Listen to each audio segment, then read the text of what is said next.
Man, what a beautiful day. Hasn't it been a great day? Just a hand for you guys for sticking around. It's been so wonderful. So thank you for staying this long. So we've got, as Christine mentioned, when she gave you a little framework of the teams of mental health, we've tried to incorporate that team approach here today too.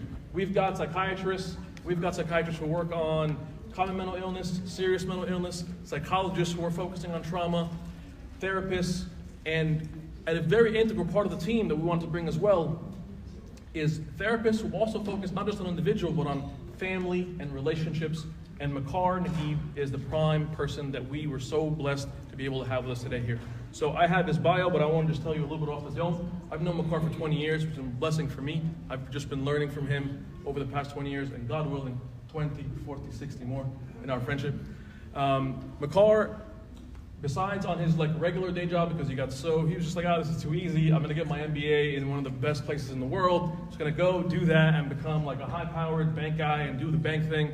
But that's boring. Let me really focus and go back, get my master's, and be able to add to the work that I've been doing in the church. He's been serving the church for at least the past 15 years, if not more.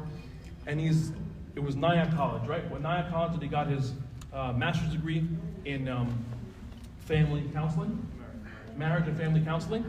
And he's able to come with us today to give that perspective of both the relationship of marriage and family counseling and the role of Christian counseling in general. Those two things, how do they relate to what we're talking about here today?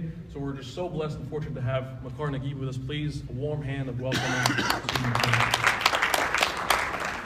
All right, so this is like the most effective microphone that we've ever listened to. I think like Abuna said, I kind of just want to get rid of it right now because it's doing nothing for any of us.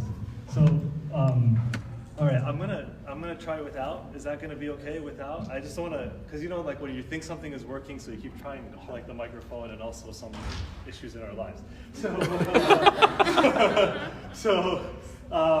My main objective for this presentation, God willing, by God's grace, is I want to leave all of you with some skills that you can implement to be very supportive in your community, right? Because,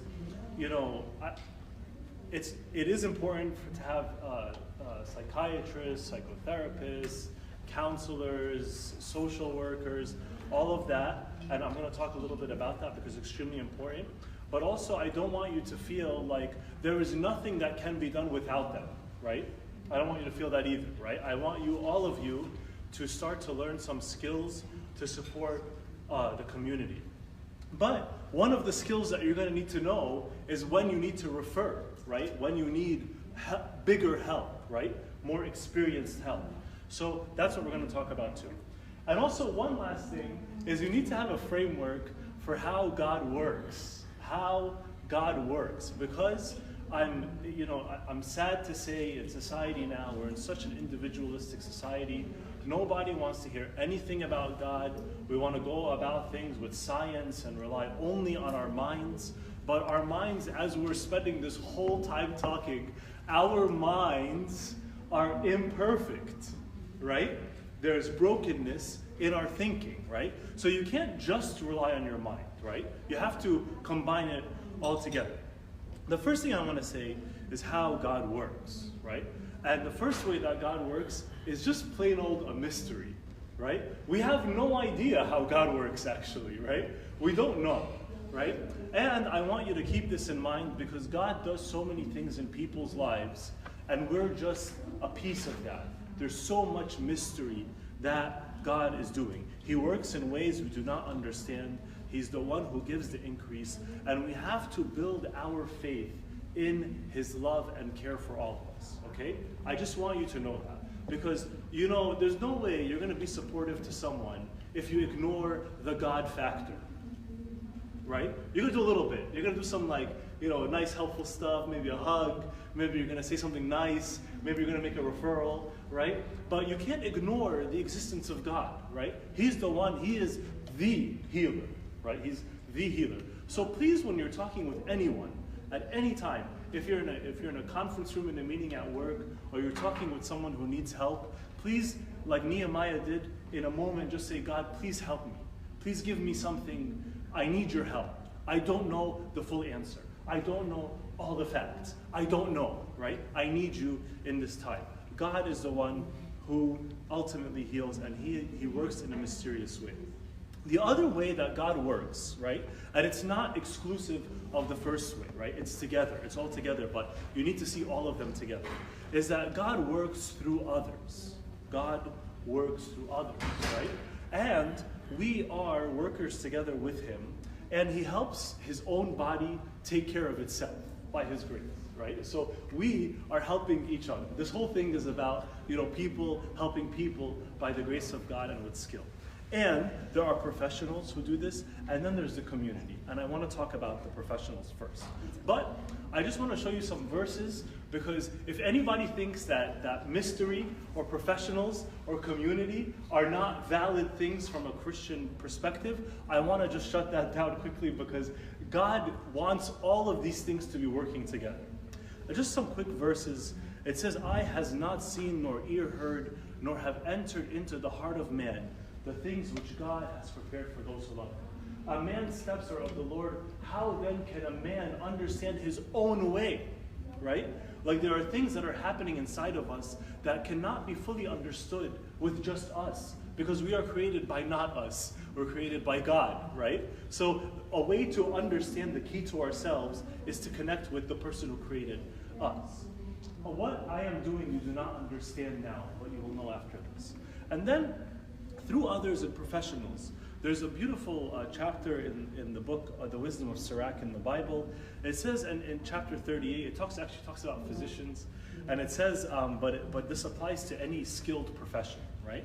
It says, "And he gave skill to men that he might be glorified in his wonders." It says, "And keep in touch with your physician.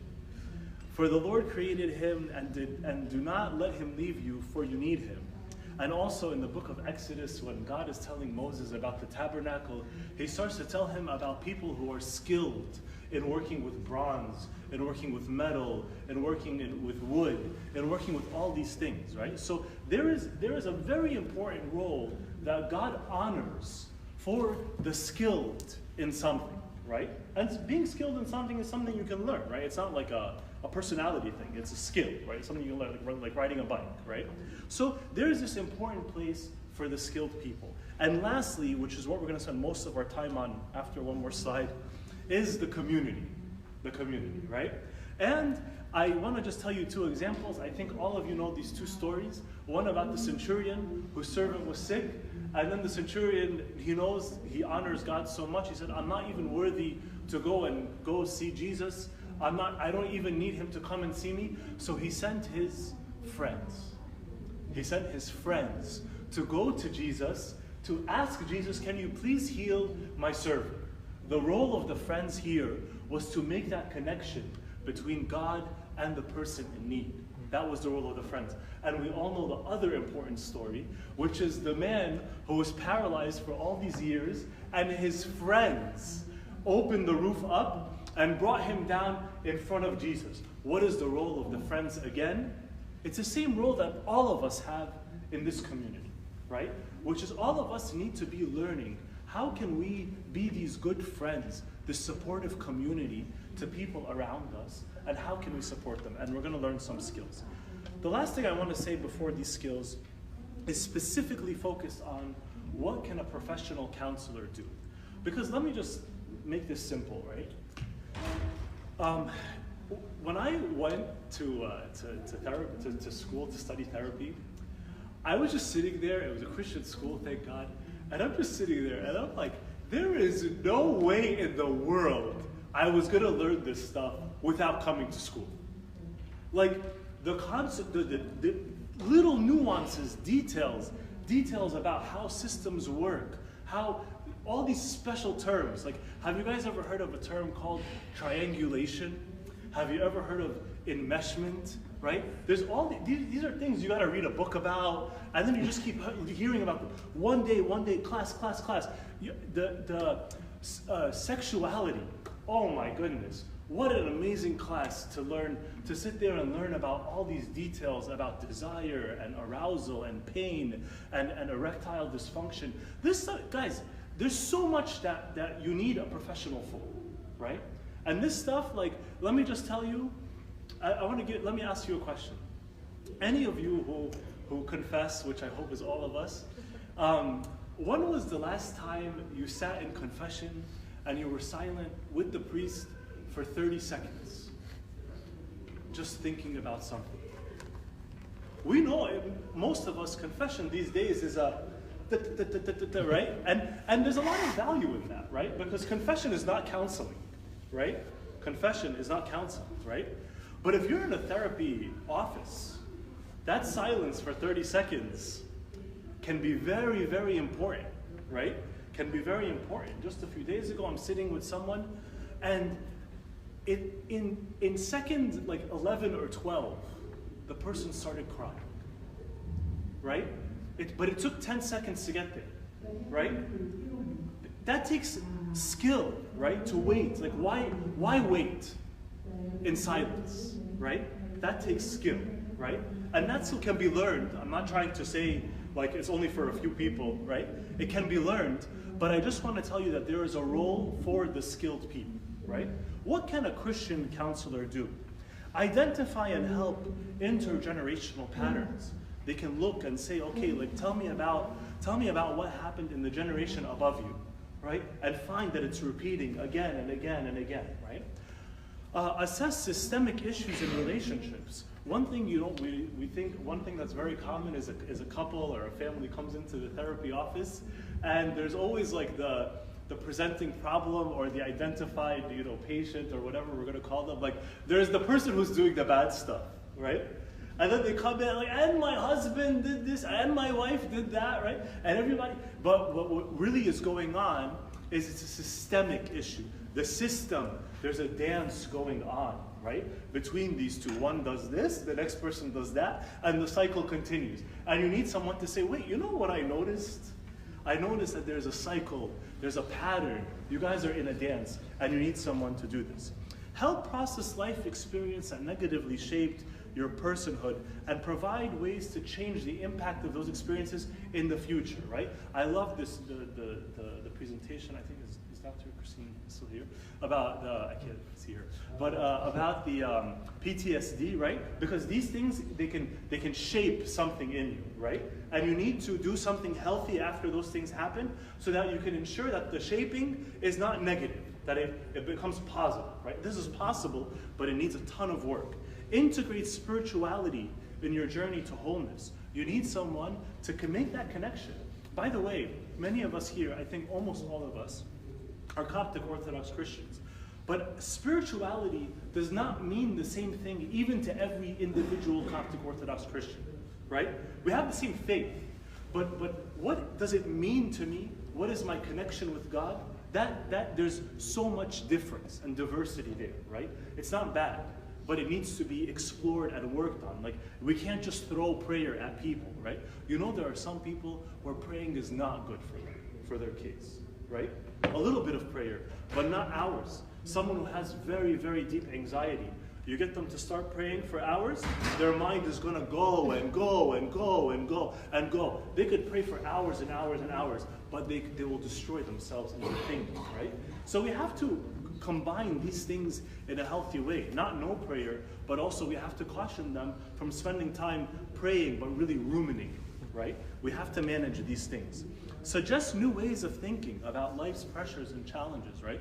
The resilience point was very important, that sometimes you can have you could see the challenge and you can fall and be crushed by the challenge, or you could see it as something else. Many times I'm sitting with a couple and they're like in a disaster, but somehow after some time I'm saying, you know, this couple could actually be helpful to so many other couples one day. They have that potential, right? They just have to get through this challenge. Clarify the precise emotions. Like, you know, a lot of times there are little feelings that we don't even realize we're having, and we need someone to help us assign words to those feelings so that we can manage the feelings, right? Without language and without assigning those words, you can't really do anything. Like, what are feelings without language, right? You're just an animal then, right? So you need the language, and you need to work through it, and like piece out the feelings, right? And see what's happening. In that moment, I got a little angry. In that moment, I felt insecure. And when I felt insecure, I did this, and I did that, and it resulted in all this stuff, right? Provide a standard structure for care while following ethical standards. Anyone who is licensed, I need you to know this, there are standards that they must follow, and that is one amazing benefit of being with a professional, right? That they're governed. They're governed, right? You go to a friend, and you know there's nothing governing them except hopefully their character and their faith, right? And lastly, they will treat you with respect, care, and patience. It's so sad when especially Egyptians, but in general, there's so much advice out there, right? Everybody has an opinion. Everybody has an opinion, right? I have an opinion too, right? Everybody has an opinion, right? And you could ask anybody in church, as long as they're like 3.1 years older than you, they feel like they know the answer to all your problems, right? They know what to tell you, they know what you should do, they know everything. They know nothing, right? They know nothing, right? They ask you no questions, right? All you do, you say what's going on, all the advice, pray, advice, fast, pray, advice, right? And that's not how this works, right? So the good thing about a professional Christian counselor is that they will respect the fact that you know more about your own situation than they do, right? A good counselor or a good therapist or a good psychiatrist, in many ways, is a student of their own client or patient, right? And that's very important, right? Because you're always ignorant of that person's circumstances at all times, okay? At all times. All right. So now we're going to talk about some stuff to prepare you, hopefully to serve around you. One is something is always going on. I want you to start with this assumption, okay? There's always something going on with the people around you and with yourself, okay? I want to give you an extreme example, but it's just an extreme example, right? In an intake, when a client comes in, you kind of ask a lot of general questions, right? Drugs, traumatic experiences, abuse, and all this stuff. It only took me a few months to expect an answer when I asked a question about abuse, right? Before, I used to think of abuse was an exception, right? But actually, I started to realize I need to actually be surprised when it's a no. Have you ever experienced any abuse? Right? Most of the time, I was getting a yes. What? So, and that's an extreme example, right? How about just the usual stresses of life, right? We're dealing with them all the time. Is anybody here not stressed? I am so stressed. No, like there's so much stress in my life, right? All the time. Pressure, things, lack of sleep, right? Messages, all these things coming at us, right? So what I want you to do is the starting assumption is there is something going on. You just need to open your eyes and look, right? You need to look. There is something going on. The person next to you, the person who you are, there's something going on, right? I'm not saying how big or severe it is. I'm not saying that at all. But there's something, right? There's something, right? Stresses, challenges come and go. Even if you're not dealing with anything at this moment, you will later. Others who are dealing with something are likely affecting you, right? Dr. Christine was saying a very important thing, that sometimes the families of the healthcare workers can experience trauma, right? Sometimes somebody goes through something and you're like, oh my gosh, what happened to them? And then it starts to affect you, and you start to become hyper vigilant and scared that that thing might happen to you, right? Or you're just worried, or you don't know what's going to happen. You may be called by God to support someone who needs something right now. And we have to keep our ears open and our hearts open to this calling. The other thing too is you may be the only person that someone is willing to speak to right now. And that is such an important point, because to get to a professional, it requires either such a dire situation, like a desperate situation, or courage, bravery, humility, right? And of course also a lot of logistical things like money and things like that too, right? But you have to know that sometimes you're the only person that someone is willing to talk to in this moment. That first step might only be with you, and if it's not with you, it will never happen, right? So you have to be prepared. And the last thing is that time. People change over time and have different needs over time, and things like the severity of issues evolves. It's not just always going up, it's not always going down, it's not staying the same, it's always changing, right? So sometimes someone's going through something, in that moment they're not saying anything, but then you ask them a week later, and then all of a sudden something blew up, right? And so we have to be aware of this. So your starting assumption should always be that there's something going on. I want you also, please, my family, is sophisticate your thinking. Become more sophisticated. I don't mean sophisticated like arrogant. I mean become like smarter. Okay, that's it. All right? Like what that means is that there's no, like everything has dimensions. Okay? Like don't just think, oh, that person is sad, full stop. Okay? No. There's a lot of things going on. There's dimensions. Okay? There's details. Okay? And please don't oversimplify anyone's life. Okay? That's disrespectful. Okay? It's inconsiderate. It's not what God does, right? God addresses every aspect of who you are, and you are an extension of, you do the work of God, right? So, sophisticate your thinking. Just look at all these circles, right? Simple circles. Body, spirit, culture, social life, family, soul, and mind. And if I was a little, ambitious with my PowerPoint, I would have drawn an arrow between all of these things, like all of these things.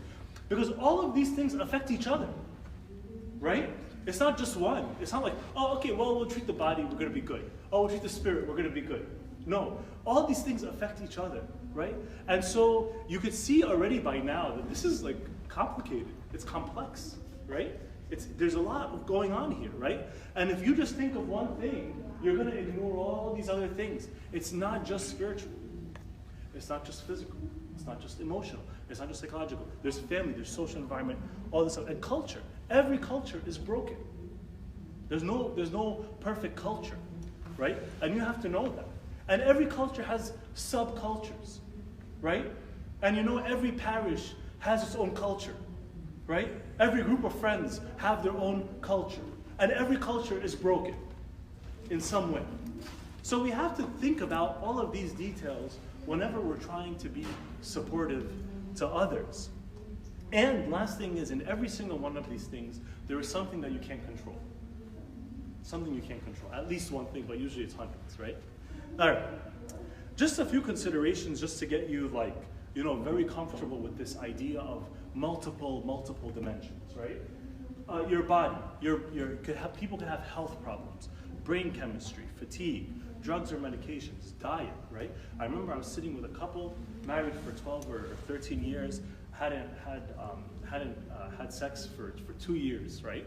And they're married for all this time, right?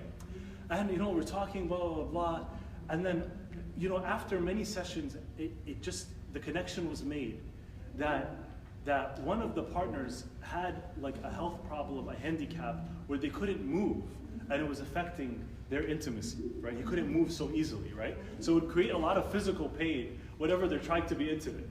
Which I just missed that whole connection for so much time, right?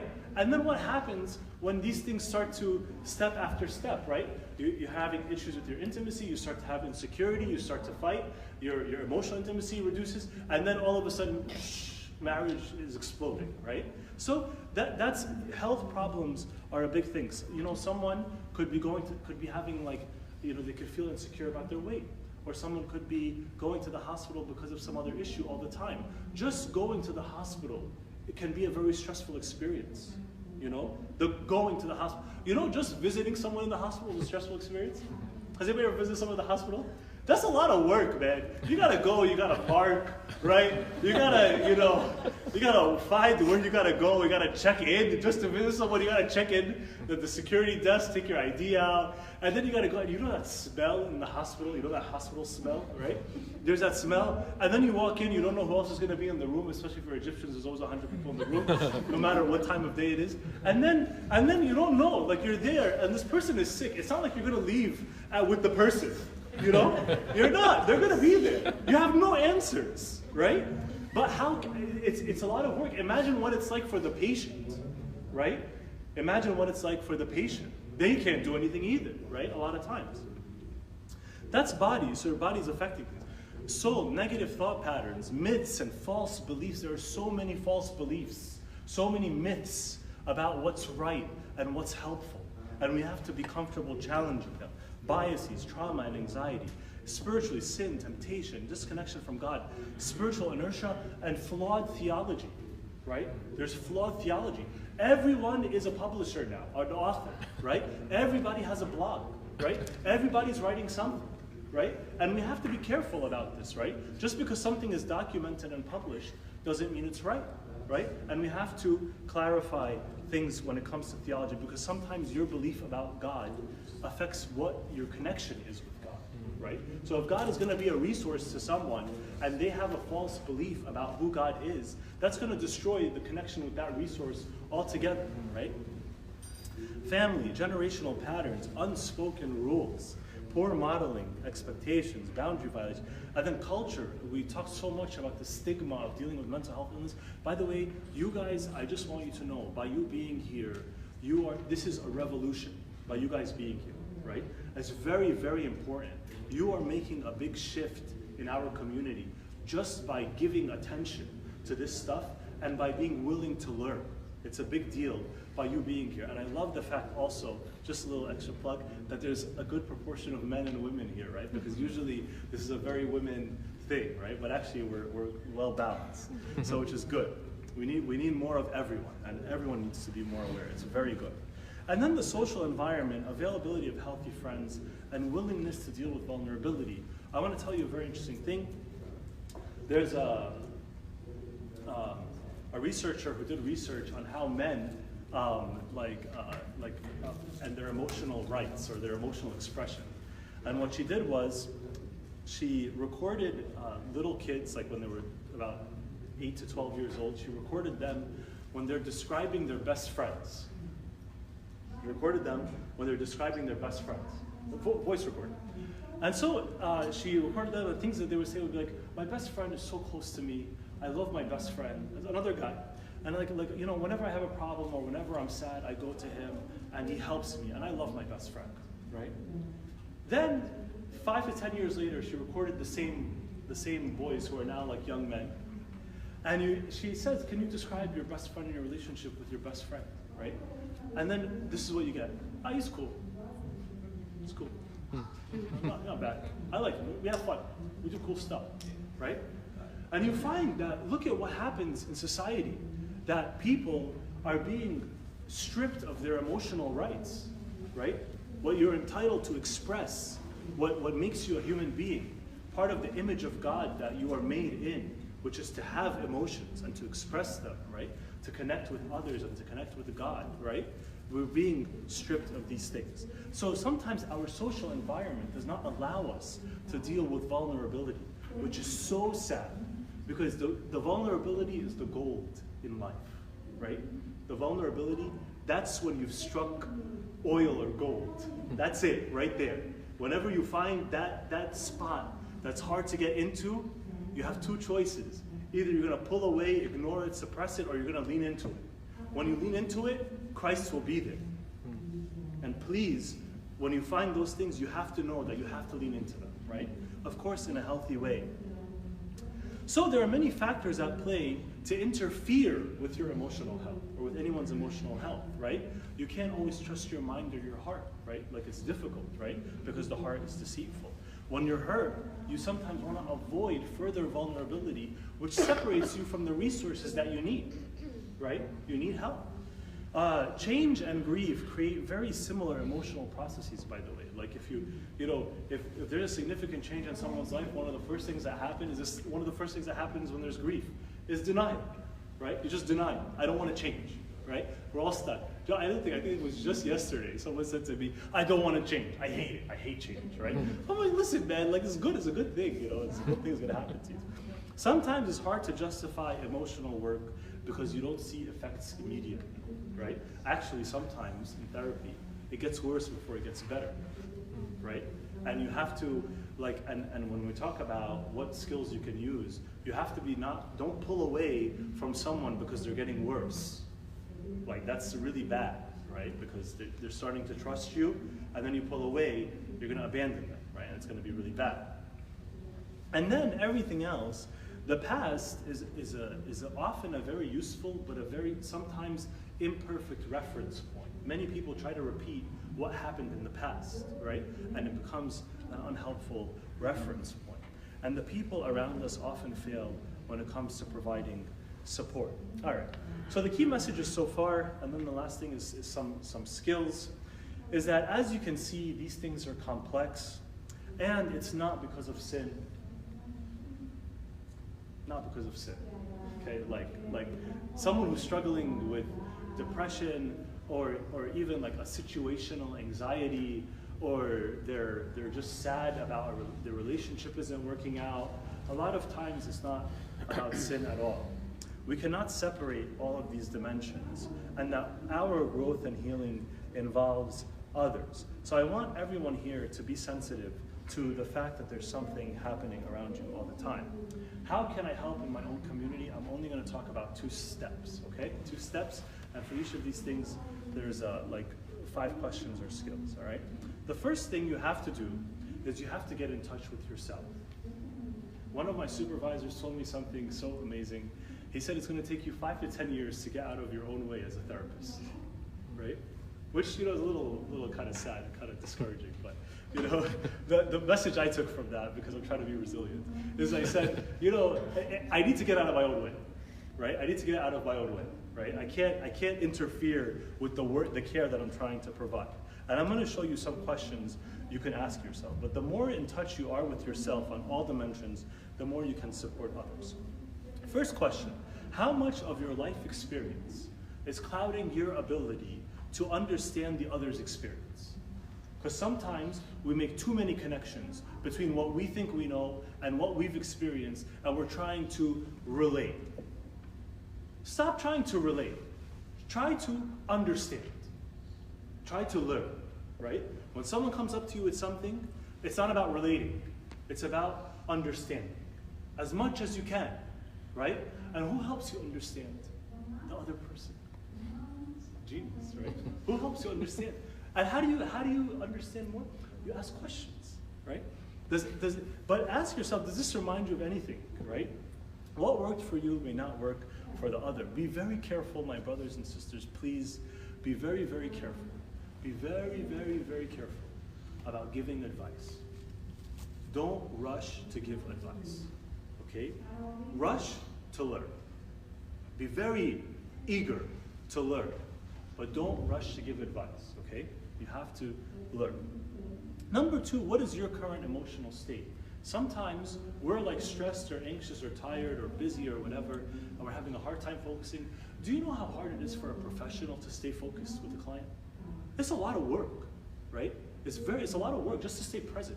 I remember one time I was sitting with a couple in premarital counseling, and they just started talking about something, and then the woman in the couple, she just said something, and she reminded me of a talk that I had to give the next day, right? And then all of a sudden, my mind just went like somewhere else, right? I'm just thinking whatever, and then I'm like, no, wait, Makar, focus. And then I focus, and then I said, oh, so what I'm hearing is this is that. She's like, that's not what I said at all, but that's right, but that's not what I said at all, And I felt so bad. I said, oh my gosh, like it's clear, I'm not paying attention, right?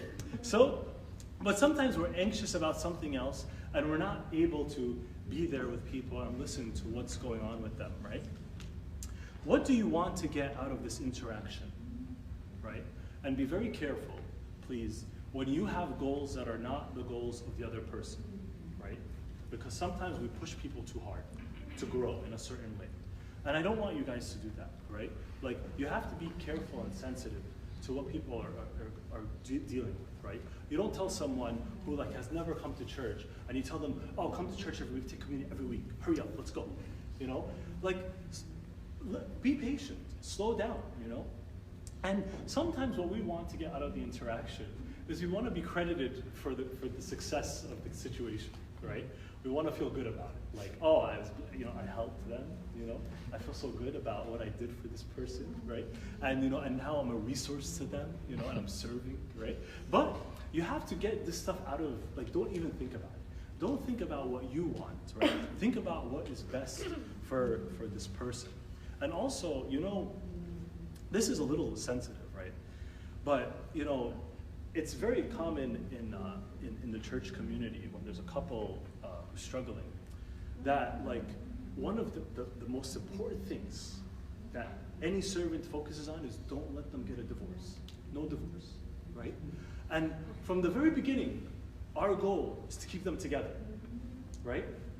And so any hint that they're separating, we start to fight that or go like push against that, right?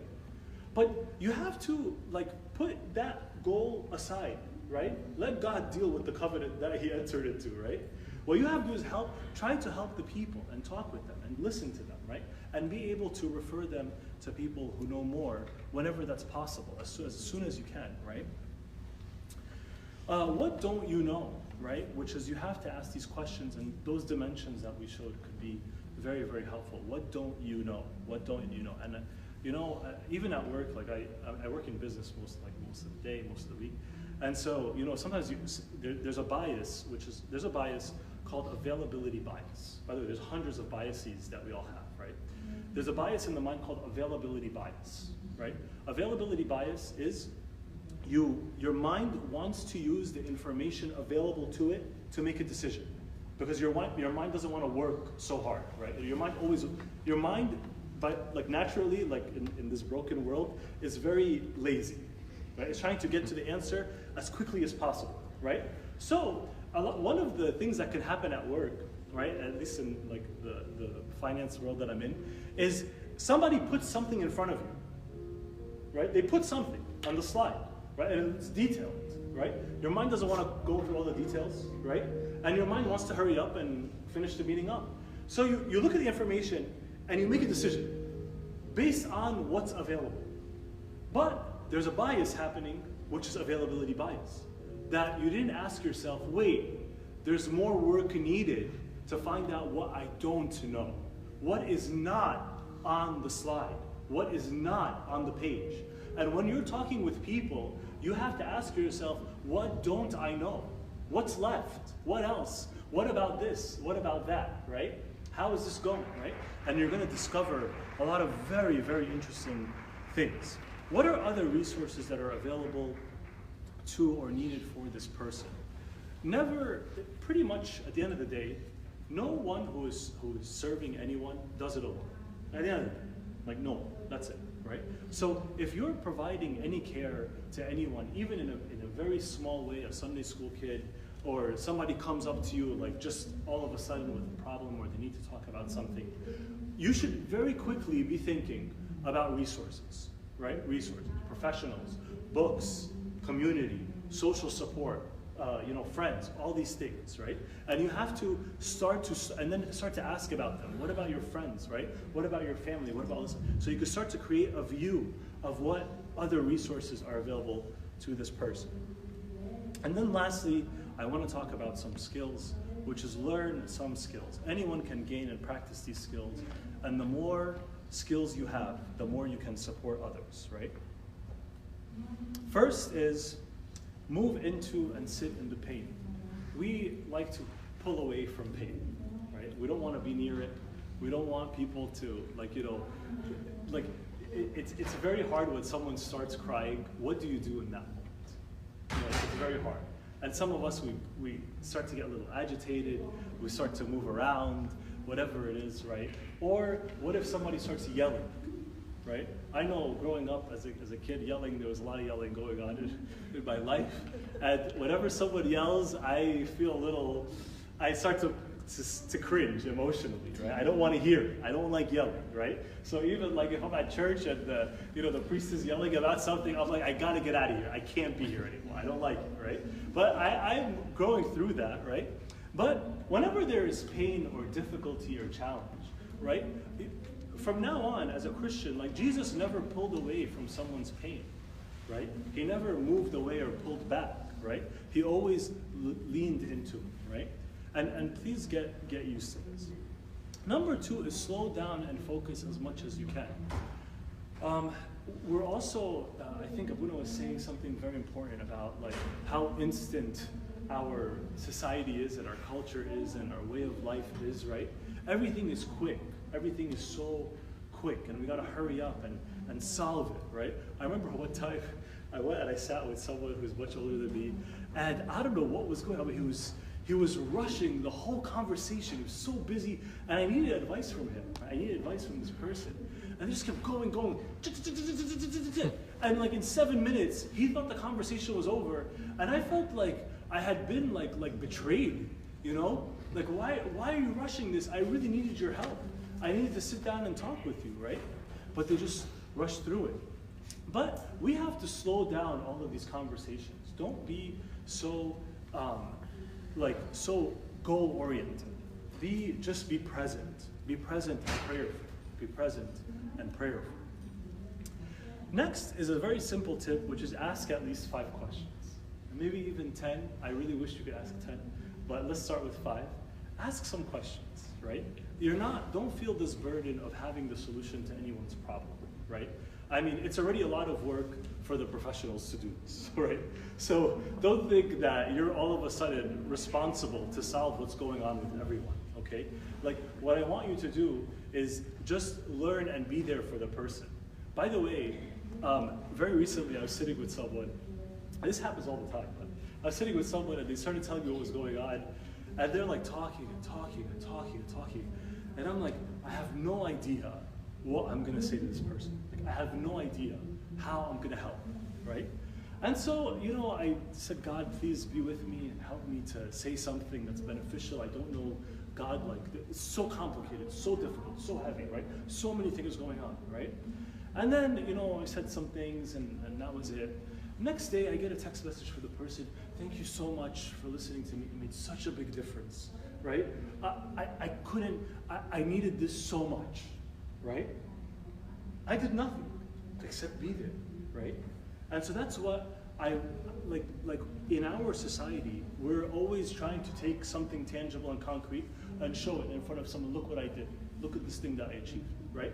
But this is not how we work at all. Like, it's not how we work at all. Remember the baby steps, right? That Dr. Christine was talking about? There's baby steps, right? And sometimes the baby step is like, it's like an embryo step or whatever it is, right? It's a little step. You can't even tell that it happened, right?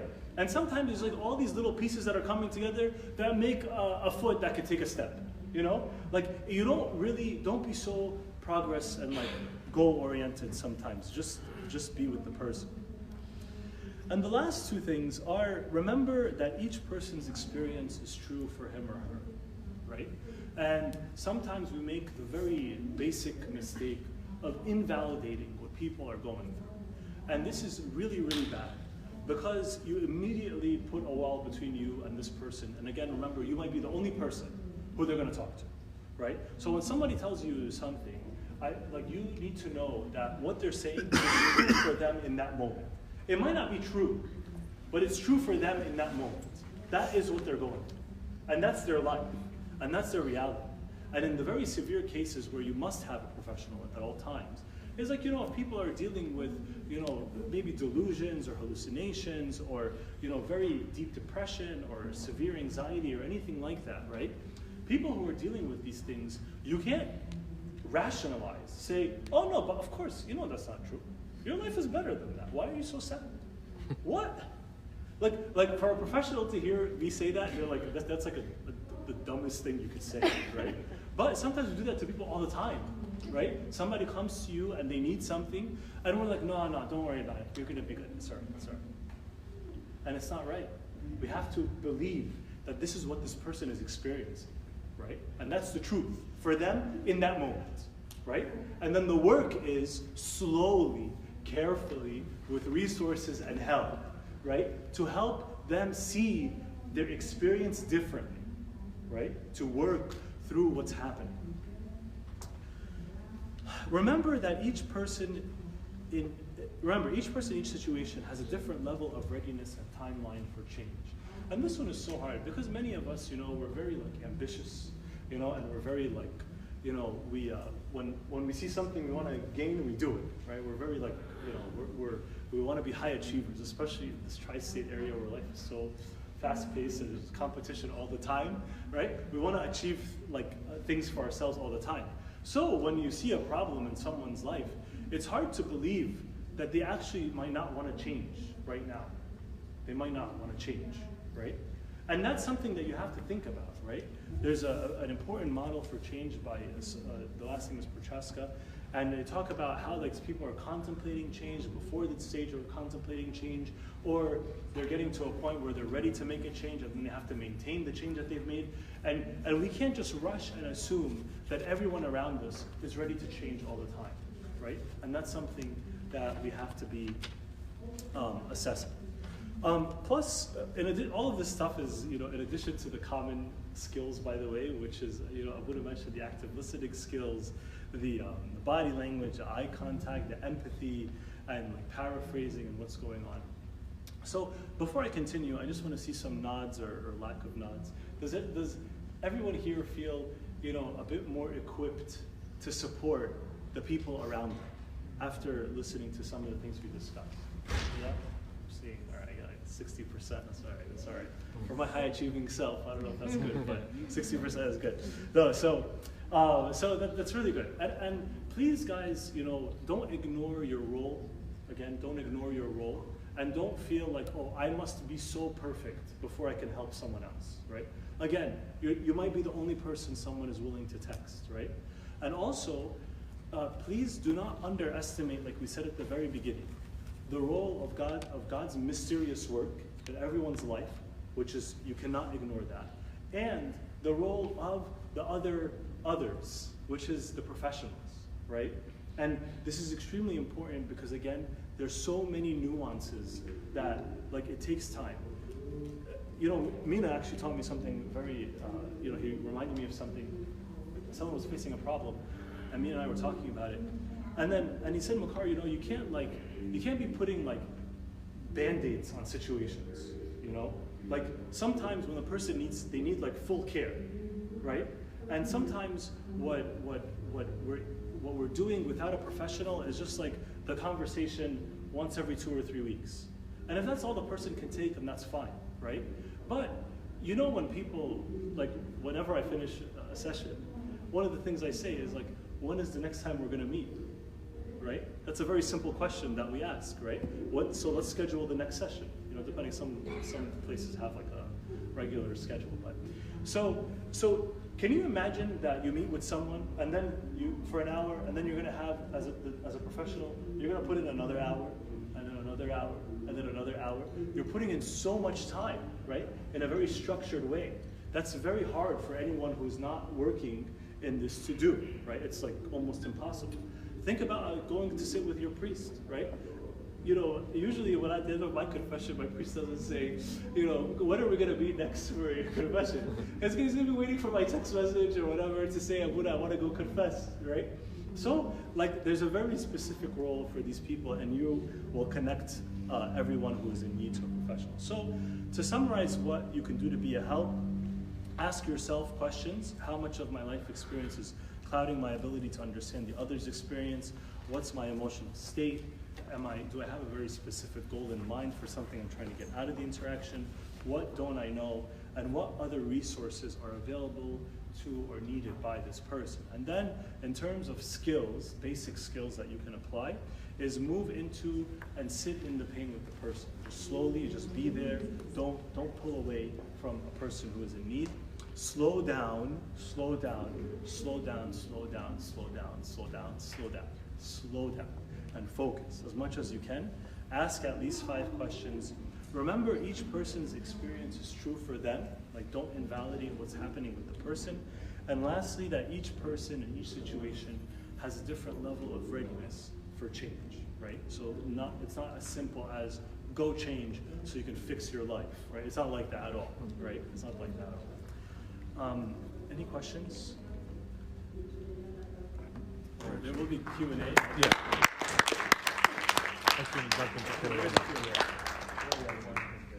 So just thank you so much, Makar. That was tremendous, and I think it was a perfect way to sort of bring the day together, incorporating a lot of elements that we talked about, kind of bring it all home. So just thank you again with one hand for Makar. So what I'm going to do now is if we can just ask the speakers, Abuna, Dr. Christine, or if you guys can just hop on, and if Dr. Haney's here too, Andrew, please. I know by proxy, it counts. And you guys, the website, I'll put it up on the screen as well, but it's menti.com. As we're setting that up,